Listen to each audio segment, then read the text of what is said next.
Welcome back जी। छोटी ईद की बड़ी खुशियां आप सबको बहुत बहुत मुबारक हों। हम मना रहे हैं ईद की खुशियों के रंग सिटी 41 के संग, और हमारे साथ हमारे बड़े स्पेशल गेस्ट मौजूद होते हैं और ईद पर उनकी क्या मसरूफियत होती है ये जानने की कोशिश करते हैं और आपको बताने की कोशिश करते हैं, क्योंकि हमारे साथ हमारे इस सेगमेंट के अंदर ख़ास तौर पर इस नशरियात के अंदर शहर की सियासी, समाजी, कारोबारी शख्सियात मौजूद होते हैं, बड़े बड़े डिपार्टमेंट्स के ओहदेदारान मौजूद होते हैं, और वो अपनी ईद कैसे मनाते हैं, वो अपनी ईद को किस तरीके से सेलिब्रेट करते हैं, ये भी जानने की कोशिश करते हैं। तो हमारे साथ जो गेस्ट मौजूद हैं उनका मैं तारुफ पहले आपको करवा देता हूँ, उसके बाद गुफ्तगू के सिलसिले को आगे बढ़ाएंगे। तो हमारे साथ मौजूद हैं डॉक्टर अमारा जावेद। अस्सलाम वालेकुम। वालेकुम अस्सलाम। आप हैं director media GC women university Faisalabad. Thank you so much for joining us. Eid मुबारक। थैंक यू, ईद मुबारक। आप ठीक हैं? हमारा खैरियत से? अल्हम्दुलिल्लाह। उनके साथ साथ हमारे साथ साजिद इकबाल संधू साहब मौजूद हैं, एग्रीकल्चरिस्ट हैं। Sir thank you so much for joining अस। अस्सलाम वालेकुम। ईद मुबारक। आपको भी बहुत ईद मुबारक हो। खैर मुबारक, आपको बहुत मुबारक हो। साहिद साहब मुझे बताइएगा, मैं डायरेक्टली थोड़ी सी बात करना चाहूँगा ईद के हवाले से। एक बचपन की ईद होती है और एक अब की ईद है, जिसमें मैं ये समझता हूँ कि मैं जिस दिन से ईद की नमाज़ पढ़ने के बाद सोने लग गया, मैंने तस्लीम कर लिया कि मैं मैच्योर हो गया हूँ। तो वाकई बचपन की ईद का और अब की ईद में कितना फ़र्क देखते हैं? देखिए, बचपन की ईद जो थी वो बड़ी मज़े की इस सेंस में थी कि फौरी ईदियों का इंतज़ार होता था, ईदियाँ लेते थे और ईदियाँ लेके उसको खर्च करने का बड़ा शौक़ होता था कि हम उसको बाज़ार में निकलें, बाज़ार में जाके शॉपिंग करें, चीज़ें ख़रीदें, दुकान पे जाएं। असल में उस वक्त की बहुत बड़ी जो थी कशिश जो थी वो शॉप पे जाना था, बच्चों के लिए ख़ास तौर पे खिलौने लेना, गुब्बारे लेना, चीज़ें इंजॉय करना। आज के बच्चे जो हैं वो बिल्कुल चेंज हो चुके हैं। वो सोशल मीडिया के ऊपर, सोशल मीडिया को हर वक्त स्क्रॉल कर रहे हैं, यूट्यूब देख रहे हैं, गेम्स खेल रहे हैं। उनके लिए बाहर की लाइफ जो है वो ना होने के बराबर रह गई है। और यही देखते हुए जो आजकल मैच्योरिटी का आप जैसा कह रहे हैं कि घर में सोने को बहुत सारे लोग तरजीह देते हैं कि जैसे ही नमाज हुई वो घर पहुँचे, बच्चों को ईद दी और उसके बाद वो सो गए। बिल्कुल ऐसे ही है। और जैसे कहते हैं कि बड़े हो जाते हैं तो ईद की खुशी का एहसास भी कहीं ना कहीं वो मध्यम सा हो जाता है। तो यहाँ पर मैडम मैं आपसे जानना चाहूँगी कि आप ईद किस तरह से सेलिब्रेट करती हैं, क्या मसरूफियात होती हैं, क्योंकि ख़वातीन के हवाले से एक ही बात फेमस है कि उनका ज़्यादातर टाइम ईद पे किचन में ही गुजरता है। हाँ, इसमें कोई शक की बात नहीं है। अभी बात कर रहे थे ना बचपन की, तो बचपन थी ईद मनाने वाली, अब है ईद बनाने वाली। जो स्पेशली मदर्स होती हैं उनके लिए तो होता है कि बच्चों की तैयारी करनी है, फैमिली को रेडी करना है, फैमिली के लिए सेलिब्रेशंस के लिए सारे अरेंजमेंट्स करने हैं। तो ईद जो है वो सुपर बिजी होती है इन सारी कामों में। बिल्कुल सही कहा आपने। सही बताया कि मेरे घर पे भी बच्चे तैयारी में लगे होते हैं, और जब बच्चे तैयार होते हैं तब जाके असर का वक्त हो जाता है, और फिर अम्मा और वाइफ कहती हैं कि अब क्या तैयार होना, शाम को देखेंगे। तो मेरे ख्याल बचपन में जो जिम्मेदारी कोई नहीं होती थी ना, रिस्पॉन्सिबिलिटीज़ नहीं होती थी, और ऐसा महसूस होता था, पता नहीं if I am not wrong, आप मुझे बताइएगा, तस्दीक करिएगा, बचपन की ईद का वक्त भी ज़्यादा होता है, लंबी ईद होती थी, ऐसा लगता था दिन बहुत लंबा है, दिन ख़त्म ही नहीं होता था। और अब जो है दिन ऐसे चला जाता है, जैसे महसूस ही नहीं होता, पहला दिन गुजर भी गया। शिराज देखिए ना, बचपन में सुबह सुबह ईदी मिल जानी है, उसके बाद सारा दिन हमने उसी को स्पेंड करना है, ईदी स्पेंड करनी है, फैमिली से मिलना है, सेलिब्रेशंस हैं, फेस्टिविटी है। अब है कि आप दिन ख़त्म होते पता भी नहीं चलता, क्योंकि आप बिज़ी हैं बहुत ज़्यादा अपनी फैमिली को रेडी करने में, फिर उनके लिए कुकिंग करने में। तो वुमेन के पॉइंट ऑफ व्यू से बात करूंगी कि हमने नाश्ता उनका बनाना है, हमने अच्छा उसके बाद प्लानिंग शुरू हो जाती है कि अब क्या करना है। तो half of the day you are in the kitchen, और उसमें फिर होता है अच्छा मेरा इतना स्पेशल जोड़ा ईद का, वो कहीं तबाह बर्बाद ना हो जाए। ये भी बड़ा सेंसिटिव मैटर है। तो ख़वातीन को रेडी होते होते फिर जैसे आपने भी बोला कि असर का टाइम आ जाता है। अच्छा, तो मुझे साहिद साहब ये बताइएगा कि वो ईद होती थी, वो ज़माना मैंने भी देखा हुआ है और आपने भी देखा हुआ है यकीनी तौर पर, कि जिसमें ईद कार्ड्स आया करते थे घर पर। ईद कार्ड्स आते थे, और जब डाकिया घर पर देखे जाता था 27 रमज़ान को, 28 रमज़ान को, 29 रमज़ान को कार्ड्स बहुत आते थे घर पे। डाकिया आता था, कार्ड्स आया जी, आपका कार्ड आया, और उसकी खुशी होती थी, थोड़ी ज़बरदस्त खुशी होती थी कि फलां ने कार्ड भेजा जी, और वो पढ़ना, और उसको पढ़ने की जो खुशी होती थी। अब तो जी ऐसे मोबाइल उठाया, एक मैसेज लिखा, पूरी डायरेक्टरी को फॉरवर्ड कर दिया, खुश रहें जी, ईद मुबारक शिराज भट्ट, लो जी अपने नीचे नाम लिख दिया, तो जिम्मेदारी उतर गई सबको। बिल्कुल मेरे ख्याल में वो जो दौर था ना, उसका नेमल बदल अब नहीं आ सकता, बहुत फास्ट हो गई चीज़ें। तो आपको लगता है कि वो दौर ज़्यादा अच्छा, करिस्मेटिक और बड़ा कैची सा दौर था? हर बदलते हुए दौर के साथ हमने मौजूद रहना है। कभी हम घोड़ों पे भी सवारी करते थे, कभी हम बगियों के ऊपर भी थे। वक्त के साथ साथ ट्रेंड चेंज हुए, तो वो अक्सर आजकल आपने सोशल मीडिया पे देखा होगा कि अगर फ़िरौन को और कारून को पता चले कि आजकल की जो फ्रिज है उनके मटकों से ज़्यादा पानी ठंडा करती है, तो वो शायद अपने वो इतने महंगे मटकों को तोड़ दें। उनको पता चले कि जो उनके ग़ुलाम जो थे वो ठंडी हवाएं देते थे, वो हमारे एसी से कहीं ठंडी हवाएं देते हैं। तो आसानियाँ भी बड़ी आई हैं, लेकिन ईद का वो जो क्रिज़्मा था, वो जो खुशी थी, आप बिल्कुल ठीक कह रहे हैं। और डाकिए की जब वो एक बेल आती थी, अभी इस ईद पे 2-3 दिन पहले मुझे अपने मामू की तरफ से, माशाल्लाह वो हयात हैं और बड़े एक्टिव भी हैं, he is around 85 years old, तो उन्होंने मुझे कार्ड भी भेजा और साथ उसकी ईदी भी भेजी। आप यकीन करें, जब वो डाकिया मुझे ईदी दे रहा था, हालांकि वो बड़ी मज़े की, तो इतनी खुशी हो रही थी कि फ़ील हो रहा था कि मैं जैसे 20-25 साल पहले के दौर में चला गया। बिल्कुल। यहाँ पर मैडम मैं आपसे भी जानना चाहूँगी, जिस तरह से भी सर ने बात की कि वो जो दौर था वो एक अलग ही बात थी, तो आपको आपकी ज़िंदगी की कोई ऐसी यादगार ईद हो जो आज भी आपको याद है? देखिए, वो जो दौर था ना, उसको हम अब भी रिलीव करते हैं थ्रू आवर किड्स। तो मैं इसलिए ये बात कर रही हूँ कि कुछ दिन पहले मेरी अपनी बेटी है, वो कस्टमाइज्ड कार्ड्स बना रही थी। तो वो जो हम अपने बचपन में चीज़ें इंजॉय करते थे और उसको अभी भी उसकी मेमोरी को चेरिश करते हैं, वो अब भी किसी ना किसी फॉर्म में हमारे इर्द गिर्द मौजूद है। तो देखने की बात यह है कि किस फॉर्म में मौजूद है। जैसे अभी संधू साहब ने भी बात की है कि तब्दीली आती है हर दौर के साथ चीज़ों में, और दौर के तकाज़े बदलते हैं, तो आपको लगता है कि हम उस चीज़ को आप देख ही नहीं पा रहे। तो चीज़ें जो है ना, वो इस तरह से ट्रांसफॉर्म होती हैं। बिल्कुल सही कहा आपने। और मेरा भी इसी तरह था, जब मेरा बर्थडे था तो मेरी बेटी जो है ना, मेरे लिए बर्थडे कार्ड बना के लेके आई। तो कार्ड में सिर्फ नॉर्मल से पेपर के ऊपर बनाया था, कलरिंग की हुई थी, उसके ऊपर सन बनाया हुआ था, and the mountains were there, the clouds were there, and the sun was happy. तो वो एक बड़ा एक ज़बरदस्त उसने एक पिक्चर सा सीन बनाया था। I was like, who told you to do this? कहती I did this on my own.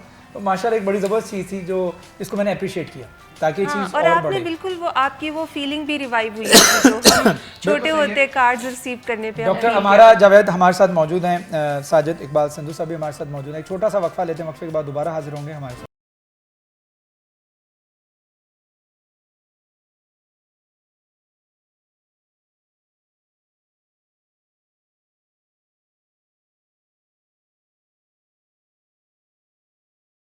City 41 की खुसूसी ट्रांसमिशन में आपको वंस अगेन खुशामदीद। जहाँ जहाँ हमारी ट्रांसमिशन देखी जा रही है, वंस अगेन मीठी ईद की मीठी खुशियाँ सबको मुबारक हों। और हमारे साथ बहुत ही स्पेशल गेस्ट मौजूद हैं।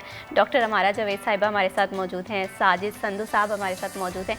बहुत ही दिलचस्प गुफ्तगू का जिसे कहते हैं सिलसिला जारी है।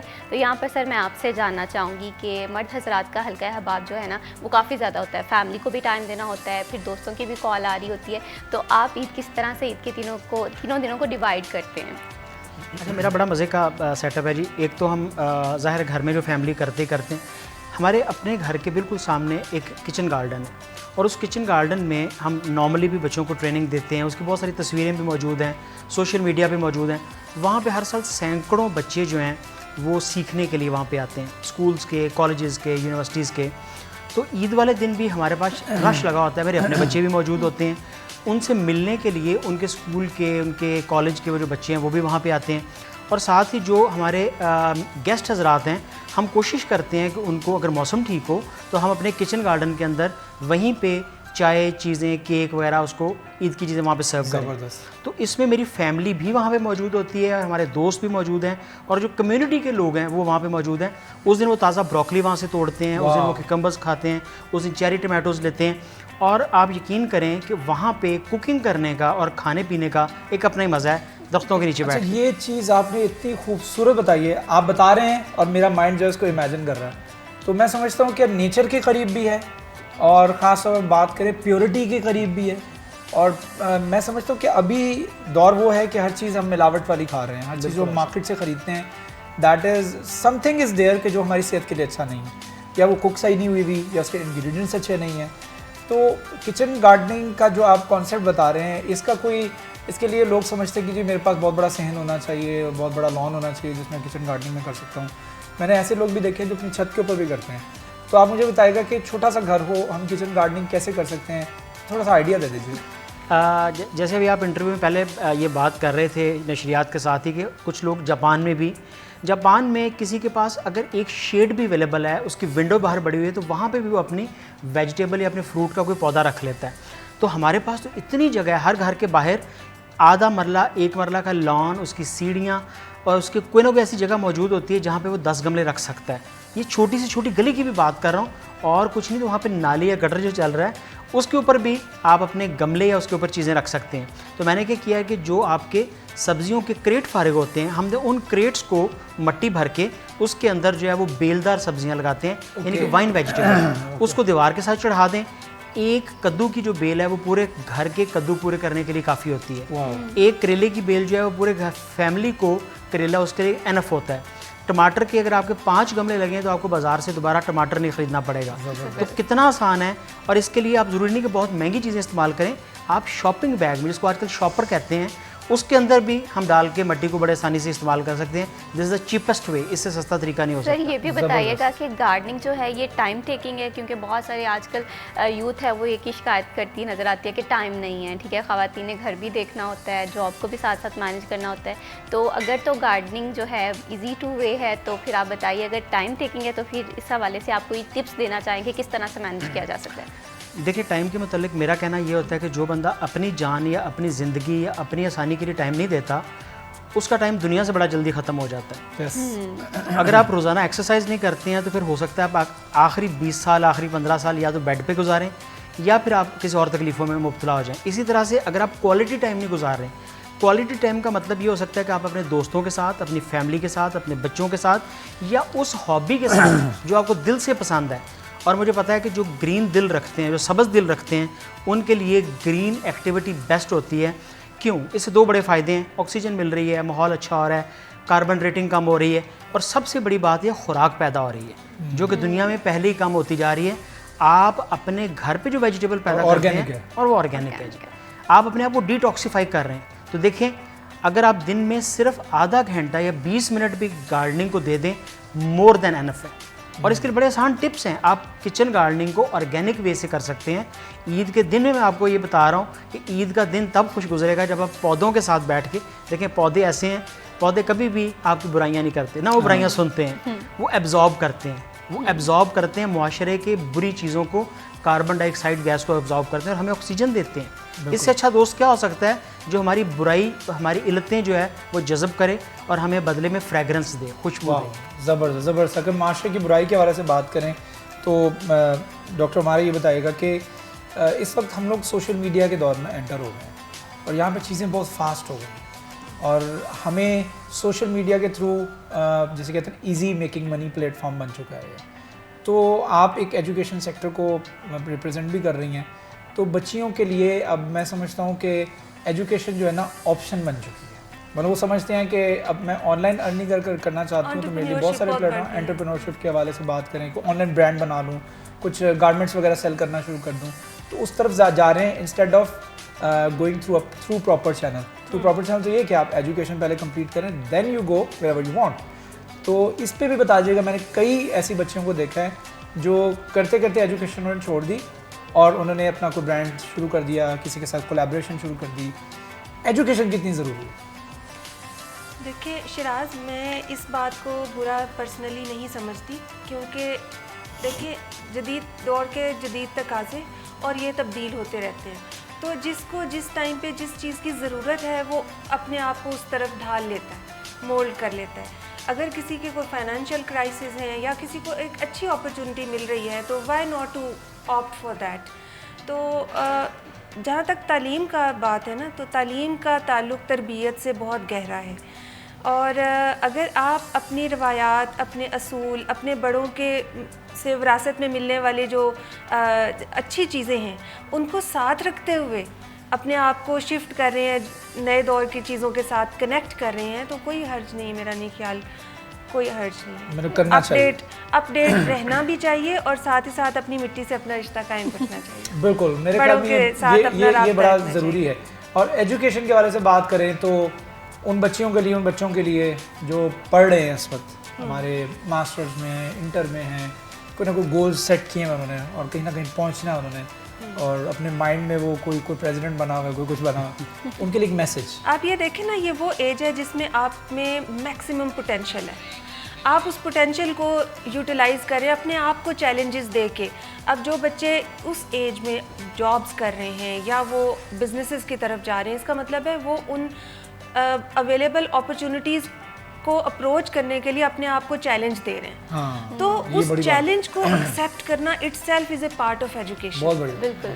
तो मेरा ख्याल है कि ये इसको तो अप्रिशिएट करें कि बच्चे जो हैं अगर मेहनत कर रहे हैं, एफर्ट कर रहे हैं, तो इसका मतलब है वो इनफरादी सतह पे भी और इज्तिमाई सतह पे भी, दोनों सतह पे एक बेहतरी की तरफ जाने की कोशिश। इसमें टीनेज एक थोड़ा ऐसी सा एज ऐड आपको होती है करना- और जिसमें इंसान कहते हैं कि अपना किरदार भी बना सकता है, अपना करियर भी बना सकता है।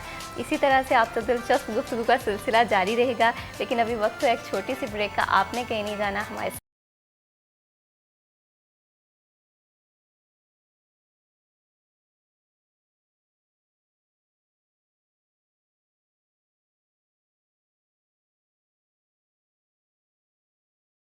वेलकम बैक जी। ईद की खुशियाँ आप सबको एक दफ़ा फिर से मुबारक हूँ। छोटी ईद बड़ी खुशियाँ हम मना रहे हैं सिटी 41 के संग, और इस वक्त हम मौजूद हैं अपने किचन में। हमारे साथ मौजूद है हमारे शेफ़ जहांज़ेब। अस्सलाम वालेकुम। वालेकुम अस्सलाम। आपको ईद मुबारक हो। खैर मुबारक, आपको भी ईद मुबारक। Thank you so much। और ये बताएं कि ईद वाले दिन किचन में क्या बन रहा है? अच्छा, अभी मुझे लगता है कि आप मेरे पास आए हैं तो शाम की चाय का टाइम हुआ जाता है, शाम की टाइम का है, बिल्कुल। तो हम शामी कबाब बना रहे हैं। वाओ, शामी कबाब जी, रेसिपी बता दी। रेसिपी जो है वो बहुत ज़्यादा इजी है। चिकन का कीमा आधा किलो है, उसके बाद उसके अंदर 1 कप चने की दाल है और लहसुन अदरक की पेस्ट और साबुत गरम मसाले के साथ उसको बॉईल करूँगा। देन थोड़ा सा ठंडा करने के बाद उसके अंदर हरा धनिया, पुदीना और प्याज डालेंगे, कबाब बनाएंगे, अंडा लगाएंगे और फ्राई कर लेंगे। चिकन के कबाब तैयार हो रहे हैं, और आप अगर तैयार करना चाहते हैं अपने किचन के अंदर ऐसे कबाब शाम की चाय के साथ, तो अभी हमारी ये रेसिपी जो आपको बताई गई है शेफ़ जहांज़ेब की तरफ से, इसको फॉलो करिए। बिल्कुल। और क्योंकि ख़वातीन का ज़्यादातर टाइम जो है किचन में गुजरता है, उन्होंने खाना भी बनाना होता है, फैमिली को भी देखना होता है, और अगर खाना जो है मज़ेदार बन जाए तो क्या ही बात है। बिल्कुल, आपने सही कहा। और इसके साथ साथ हम जितने भी पकवान बनाते हैं वो गोल्डन कुकिंग ऑयल में तैयार करते हैं, और थ्रू आउट द रमज़ान जितने भी हमने पकवान तैयार किए हैं वो भी गोल्डन कुकिंग ऑयल में ही तैयार हुए थे। सोयाबीन और कनोला का मरकब है और ख़ास तौर पर कोलेस्ट्रॉल फ्री है। यही वजह कि आपकी सेहत का ज़ामिन है, आपकी सेहत का ख्याल रखते हुए और आपके टेस्ट का ख्याल रखते हुए जो है इसको मैन्युफैक्चर किया जाता है। ख़ास तौर पर विटामिन ए, डी और ई से भरपूर है, कोलेस्ट्रॉल फ्री है, जैसे मैंने पहले बताया था। तो दिल के जो मरीज़ हजरात हैं वो कोलेस्ट्रॉल फ्री ऑयल जो है तलाश कर रहे होते हैं मार्केट के अंदर। सो golden cooking oil is the best option for you अगर आप कोलेस्ट्रॉल फ्री ऑयल तलाश कर रहे हैं तो। बिल्कुल शराज, गोल्डन बनास्पति भी हमारा इंतखाब है। गोल्डन बनास्पति को माहिरीन की निगरानी में तैयार किया जाता है। इसकी क्वालिटी को यकीनी बनाने के लिए इसे 100% इजाफी अशिया से पाक रखा जाता है। खाने को टेस्टफुल बनाता है, खुश जायका बनाता है, और इसी के साथ साथ खुशबू भी बहुत मज़े की आती है। इसमें पाम, सोयाबीन्स और कपास के बीजों का ये बनास्पति है, मरकब है, ग़िज़ाइयत के लिहाज से भरपूर है। विटामिन ए और विटामिन डी की ग़िज़ाइयत जो है भरपूर तरीके से मौजूद है। यही वजह है कि ख़वातीन का जो भरोसा है वो गोल्डन बनास्पति पे है। इसमें आप फ्राइज़ भी बना सकते हैं, इसमें आप हलवा पूरी भी बना सकते हैं, इसमें गुलाब जामुन भी बहुत मज़े की बनती है, क्योंकि मीठी ईद है तो मीठी ईद में मीठे पकवान होते हैं। तो गुलाब जामुन तो कई लोगों की बड़ी फेवरेट है और वो कहते हैं कि ईद वाले दिन लाजमी हो। तो गोल्डन बनास्पति में आप ट्राई करके देखिएगा, यकीनन बहुत मज़े की बनेगी। बिल्कुल। इसके साथ अगर हम बात करें हमारे यहाँ जितने भी पकवान तैयार हुए हैं उसमें मसाला जात भी इस्तेमाल होते हैं, तो कंट्री प्लस हमारी प्रायोरिटी होती है, हमारा इंतखाब होता है, हमारी चॉइस होती है। उसकी वजह यह है कि बिल्कुल खालिस जो हैं वो तैयार किए जाते हैं इसके मसाले जो हैं, और इसमें 12 जार्स मुतारिफ़ करवाए गए हैं। वो आपको दिखा देता हूँ, कंट्री प्लस के 12 जार्स। इसका फ़ायदा ये है कि जितना आपने मसाला इस्तेमाल करना है आप वो मसाला इस्तेमाल कर लीजिए। बाकी का मसाला जो है आप ढक्कन लगा के पैक करके वापस रख सकते हैं। ना मॉइस्चर आएगा इसके अंदर, ना ये गीला होगा, ना ये ख़राब होगा, और सेफ़ रहेगा। और सबसे बड़ी बात यह है कि अगर आप ये 12 जार्स ऑर्डर करते हैं इस तरह के, तो आपको साथ में ये किचन बॉक्स जो है वो बिल्कुल मुफ्त मिलता है। तो ये किचन बॉक्स हासिल करना चाह रहे हैं तो आपने ये 12 जार्स ऑर्डर करने हैं। इसका फ़ायदा पता क्या है, ये गुम नहीं होगा कहीं पे भी। आपने किचन में इसको रख दिया, ये 12 जार जो है किचन में रहेंगे।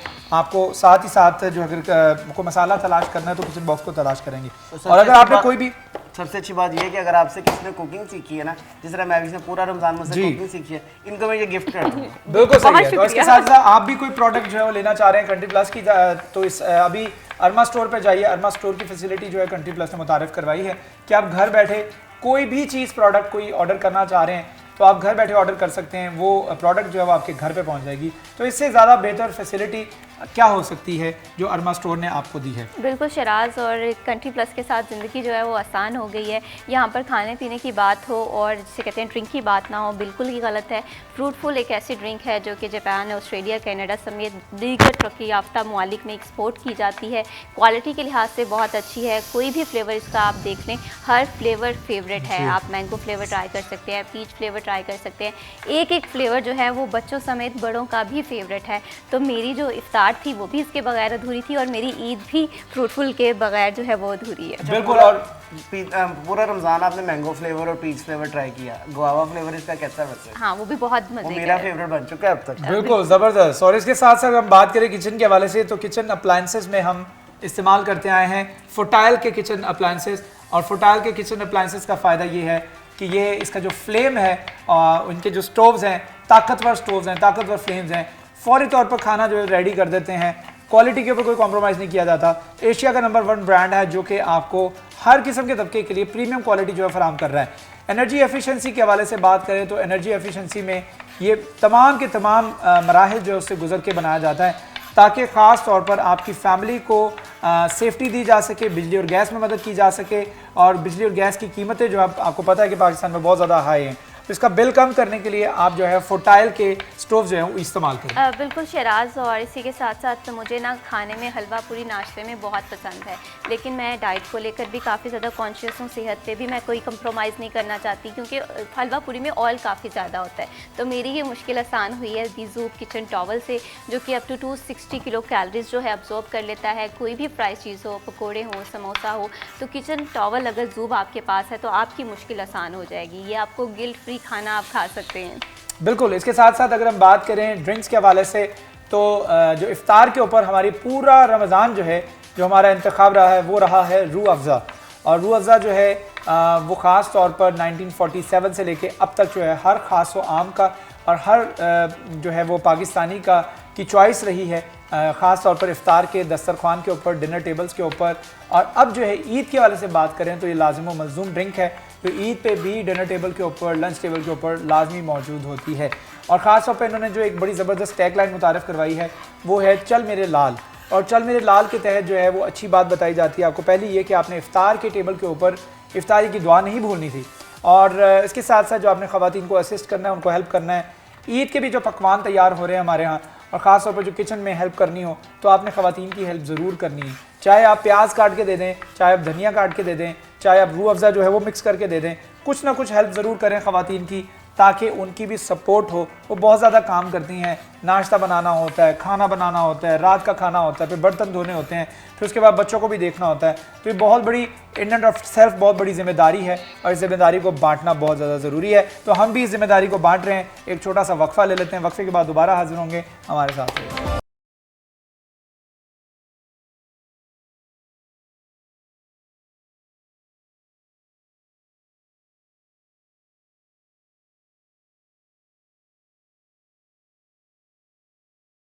वेलकम बैक जी। सिटी 41 की जानिब से तरतीब दी जाने वाली ईद की खसूसी नशरियात में आपको एक दफ़ा फिर से खुश आमदीद कहते हैं। छोटी ईद की बड़ी खुशियाँ हम मना रहे हैं हमारे गेस्ट के संग, और हमारे साथ हमारे गेस्ट मौजूद हैं। अच्छा, मैं साहिद साहब बात कर रहा था एजुकेशन के हवाले से, कितनी ज़रूरी है, इस पर थोड़ा सा आप भी रोशनी डालिएगा। ये जो हमारी मारूजी तालीम, जो आजकल के दिनों में हम रवायती तालीम जिसके लिए हम एमफिल्स करते हैं, जिसके लिए हम PhDs करते हैं, जी जी जी, ये 1 से 1.5 सदी पुराना किस्सा है। इससे पहले ना तो एमफिल हुआ करते थे, ना PhD हुआ करती थी। इससे पहले अगर इंसानी तारीख 10,000 साल की है तो 10,000 साल में PhDs नहीं थे, उसके पहले एमफिल्स नहीं थे।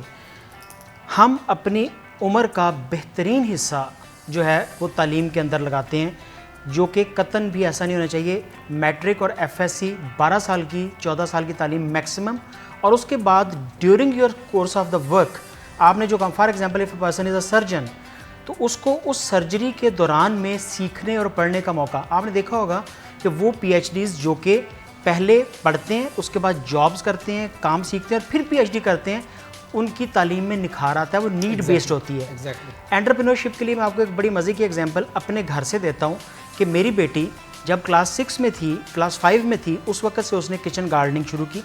उसके ऊपर इस वक्त को दर्जन भर डॉक्यूमेंट्रीज़ बन चुकी हैं। वो यूनिवर्सिटीज़ में, कॉलेजेस में लेक्चर देती है how to be a good entrepreneur. She is now in class 9 और वो क्लास 9 में चलते हुए तक उसने इतना अच्छा अर्न करना सीख लिया किचन गार्डनिंग से, सीडलिंग सेलिंग से कि वो अपनी और अपने 2 भाइयों की फ़ीस भी खुद पे करती है। Wow, at the age of 9, at the age of in class 9 class 9 sorry, class 9 और की एज होगी 14-15 साल। 14-15 साल। 14, माशाल्लाह माशाल्लाह। ये होता है कि आप बचपन से बच्चे को सिखाना शुरू करें, उसके शौक के अंदर इन्वेस्ट करें एंड लेट देम एक्सेल। मैं समझता हूँ कि बच्चे को एक्सेल करने देना चाहिए जहाँ पर वो ग्रो करना चाहता है। हम लोग आज भी, हमारे पेरेंट्स जो है ना, कई पेरेंट्स जो हैं वो आज भी, डॉक्टर हमारे इस बात को सेकंड करेंगी कि आज भी वो इसी उसमें रह रहे हैं कि जी नहीं हमारा बच्चा जी डॉक्टर बनेगा। हाँ, उससे हम बाहर निकल ही नहीं पा रहे अभी तक। ये मेरी ख्वाहिश है, मैं डॉक्टर नहीं बन पाया तो मेरा बच्चा ये बनेगा। 2 एक अच्छी ऐसी जॉब्स हैं कि बस हर बच्चा बस यही बन जाए। सही। तो पोटेंशियल को देखना बहुत ज़रूरी है कि आपके बच्चे में आजकल पोटेंशियल बच्चे, मैं समझता हूँ कि छोटे छोटे बच्चे हैं वो इतना ज़बरदस्त अपने कंप्यूटर के ऊपर वो कर रहे होते हैं, डाटा एंट्री और ये वो, ग्राफिक डिज़ाइनिंग कर रहे होते हैं, ऑनलाइन सेलिंग के वाले से बने, अमेजोन के अकाउंट्स बनाए होते हैं उन्होंने और वो चीज़ें सेल कर रहे होते हैं। देखें मैंने ये सेल कर ली, और छोटे छोटे बच्चे 12-12, 13-13 साल के, और लेट देम ग्रो, उनको अपॉर्चुनिटीज़ और मिलनी चाहिए। आप यकीन करें कि जिस तरह से अभी आप बता रहे हैं, she is just age of 14 और 15 आई गेस, और वो इतना अर्न करनी है, तो इमेजिन करें कि वो अगर 25-26 साल को क्रॉस करती हैं तो she will be an entrepreneur. तो मैं समझता हूँ ये अपॉर्चुनिटीज़ हमें अवेल करनी चाहिए। वक्त बदल रहा है, तब्दील हो रहा है, और हमें ये चीज़ एक्सेप्ट करनी चाहिए। हम अभी भी वही हैं, और हम रहना भी वही चाहते हैं। तो डॉक्टर हमारा मुझे बताएगा कि खाने पीने की शौकीन है, फूडी हैं या नहीं? यस। अच्छा, खाना खुद बनाती हैं, कुक करती हैं या जी, नहीं? बनाती भी हूँ। और आपको क्या लगता है कि सबसे बेस्ट आप क्या बना लेते हैं? मैं राइस अच्छे बना लेती हूँ। राइस अच्छे बनाती हैं, अच्छा। तो और आपको पसंद सबसे ज़्यादा क्या है? राइस। राइस ही पसंद है। चलें, ये तो अच्छी बात है जो आप पसंद ये करती वही हो। बात है ना, जो आपको पसंद है, जो आपके दिल के करीब चीज़ है, आप उसको अच्छा कर लेते हैं। अच्छा कर लेते हैं। बिल्कुल तो ऐसे ही है। इसको ही कनेक्ट आप उससे भी करेंगे, यूथ हाँ, अच्छा profession। करेगी जो, हाँ, जो उसके Exactly। दिल के करीब। अच्छा, तो ये बताएगा कि आपकी ईद का शेड्यूल क्या होता है? पहला दिन बच्चों के साथ, दूसरा दिन अपनी मम्मा के घर चले गए, अम्मी के बच्चों के साथ। मम्मी के साथ, और फिर उसके बाद तीसरा दिन कहाँ होता है? ये ज़रा शेड्यूल क्या होता है आपका 3 दिन का? ईद का मतलब है मिलना मिलाना, जो दूर हैं उनके पास चले जाना, और कुर्बत।